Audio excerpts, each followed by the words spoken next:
Good afternoon. Phil Lindeman with your news from Avalanche Physical Therapy on Krystal 93. Tonight is senior night for the Summit High boys lacrosse team, but one of their seniors is missing. The team is retiring a jersey for Toby Gard, a Summit native who died by suicide in 2020 at 16 years old. Jem McAtamney with Building Hope. We don't want to retire any more kids' jerseys. We don't want to retire any more young people's skis. Toby's mother, Heather, is now an advocate for suicide awareness and prevention. She tells the Summit Daily, "I feel like his story needs to be told so that others do not have to walk in her shoes." Tonight's game is at 6. Toby's number is retired at halftime.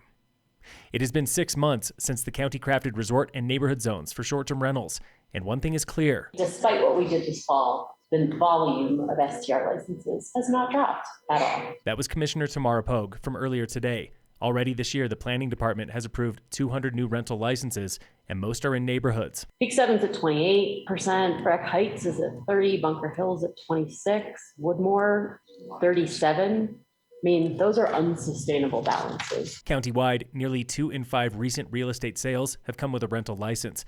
Wilderness and Dillon Valley have added the most this year. But staff and officials do not regret the work they have done. Jessica Potter with the planning department says they should have made these zones years ago. And most everyone is playing by the rules. But it's few and far between that there's bad short-term rentals. What we're seeing is just really difficult to control guest behavior. Most complaints are for noise in Dillon Valley and Peak 7. Summit Sheriff's deputies made 15 arrests last week, most of them tied to cars and booze, one of them for guns and booze. On Friday, a man was busted for reckless endangerment and possession of a firearm while under the influence. He caused up to $5,000 in damage. Earlier in the week, 2 women were arrested for DUI, one for leaving the scene of an accident in Montezuma. In Breckenridge, a man is wanted for auto theft and trespassing. He is facing felonies. Tonight at 6 is public hearing for a new Vail Resorts housing project in East Vail. And not everyone believes a bighorn sheep herd is the biggest loser. First step for construction there is condemnation on 6 acres.